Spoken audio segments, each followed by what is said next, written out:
Radhe Radhe everyone. आज की video में हम जानेंगे अपरा एकादशी का व्रत कब है, व्रत हमें कैसे करना है, व्रत ना कर पाए तो क्या करें, और अपरा एकादशी के व्रत का पारण हमें कब करना है। तो देखिए, जेठ मास के कृष्ण पक्ष में आने वाली एकादशी को अपरा एकादशी और अपरा, जैसा कि इसके नाम से ही पता चलता है, अपरा का मतलब है अपार, यानी जिस एकादशी को करने से हमें अपार पुण्य प्राप्त होता है उसे अपरा एकादशी कहते हैं। अपरा एकादशी का व्रत और पूजन करने से व्रत पूजा करने वाले को तो फल मिलता ही है, साथ में अगर उसके पूर्वज किसी भी कारण से प्रेत योनि में या किसी अन्य दुखदायी योनि में है तो उनको भी मुक्ति मिल जाती है। और जब हमारे पूर्वज, हमारे जो पितृ होते हैं वो सुखी होते हैं तो घर में खूब बरकत और खुशहाली रहती है। तो हम व्रत पूजन कैसे करेंगे, देखिए, अगर आप किसी कारण से व्रत नहीं भी कर पाए तो इस दिन आप भगवान विष्णु का पूजन जरूर कीजिएगा। तो यहाँ पर हमने एक चौकी लगा ली है, चौकी पर पीले रंग का वस्त्र बिछाया है, भगवान विष्णु को विराजमान कर लिया, गणेश जी को विराजमान कर लिया है। तो इस दिन हम लक्ष्मी जी का भी पूजन जरूर करेंगे, तो लक्ष्मी जी को भी हमने विराजमान कर लिया। उसके बाद हाथ जोड़कर प्रार्थना करेंगे, हे भगवान, आज मैं आपके निमित्त ये व्रत पूजा कर रही हूँ या कर रहा हूँ, आप मेरी पूजा को स्वीकार करें और जो गलतियां रह जाए उसमें मुझे क्षमा करें। इस तरह से संकल्प करने के बाद जल के छींटे लगाकर भाव रूप में हम सभी को स्नान करा लेंगे। देखिए, आप चाहें तो आप ये पूजा अपने घर के मंदिर में भी कर सकते हैं, मंदिर की साफ सफाई करके पीले रंग का आसन बिछाएं और आप मंदिर में भी ये पूजा कर सकते हैं। तो यहाँ पर हमें देसी घी का दीपक जलाना है। आप देसी घी का या तिल के तेल का दीपक जला सकते हैं। और अगर आपके पास भगवान विष्णु का प्रति स्वरूप नहीं है तो फिर आप लड्डू गोपाल जी को भी विराजमान कर सकते हैं। लड्डू गोपाल जी भी भगवान विष्णु का ही बाल स्वरूप है। तो यहाँ पर हमारे पास लड्डू गोपाल जी हैं तो लड्डू गोपाल जी को विराजमान कर लीजिए। आपके पास भगवान विष्णु की फोटो या मूर्ति है तो उन्हें विराजमान कर लीजिएगा। यहाँ पर हमने दिया जला दिया, दिया जलाने के बाद स्नान हमने भाव रूप में कराई दिया था जल के छींटे लगाकर। अब हम सभी को वस्त्र के रूप में मोली समर्पित कर देंगे। उसके बाद देखिए, एकादशी में पीले रंग का बहुत महत्व होता है, आसन भी पीला बिछाया जाता है, तिलक भी पीला लगाते हैं। तो यहाँ पर हम चंदन का तिलक लगा देंगे। लक्ष्मी जी का भी पूजन साथ में ही कर रहे हैं तो रोली से भी इस दिन हम तिलक जरूर लगाएंगे। तो रोली से या सिंदूर से भी आप सभी को तिलक जरूर लगाइएगा। उसके बाद हमें तिल लेने हैं और तिलक के ऊपर हम तिल लगाएंगे। थोड़े से तिल आप दिए में भी डाल दीजिएगा, क्योंकि कहते हैं जितने तिल चटकते हैं ना उतने ही हमारे पापों का, हमारे कष्टों का नाश होता है। तो यहाँ पर हम तिल जो है दीपक में भी जरूर डाल देंगे।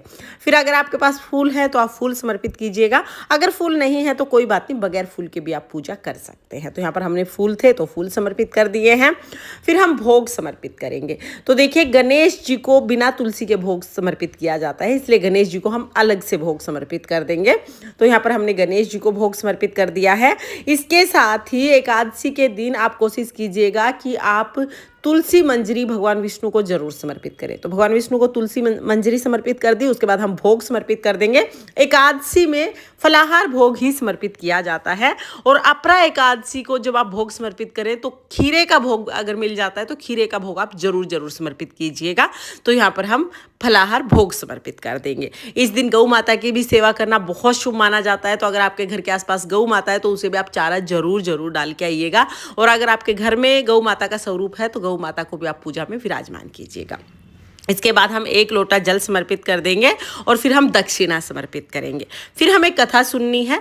तो अपरा एकादशी की व्रत कथा सुनने के लिए अपने सीधे हाथ में थोड़ा तिल लेंगे और फिर हम अपरा एकादशी की व्रत कथा सुनेंगे। व्रत कथा का वीडियो आपको चैनल पर मिल जाएगा, लिंक मैं डिस्क्रिप्शन में दे दूंगी, आप वहां से देख लेना। यहाँ पर कथा सुनाऊंगी तो वीडियो बहुत लंबा हो जाएगा, इसलिए मैंने यहाँ पर कथा नहीं सुनाई है, कथा का वीडियो अलग कर दिया है।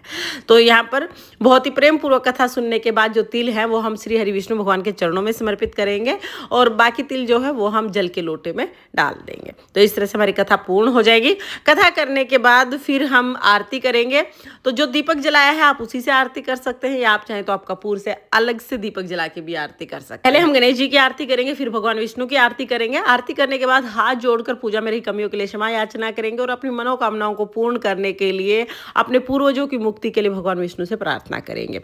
उसके बाद थोड़ा सा जल अपने हाथ में लेके हम जो हमने चौकी लगाई इसके ऊपर से 2 बार वार के हाथ जोड़ लेंगे और अपनी पूजा को पूर्ण करेंगे। तो इस तरह से हमें सुबह के समय ये पूजा करनी है। और फिर जो जल का लोटा है ये सूर्य देवता को अर्घ दे देंगे। जो भी भोग प्रसाद हमने चढ़ाया है ये घर के सभी सदस्यों में प्रसाद के स्वरूप हम बांट देंगे।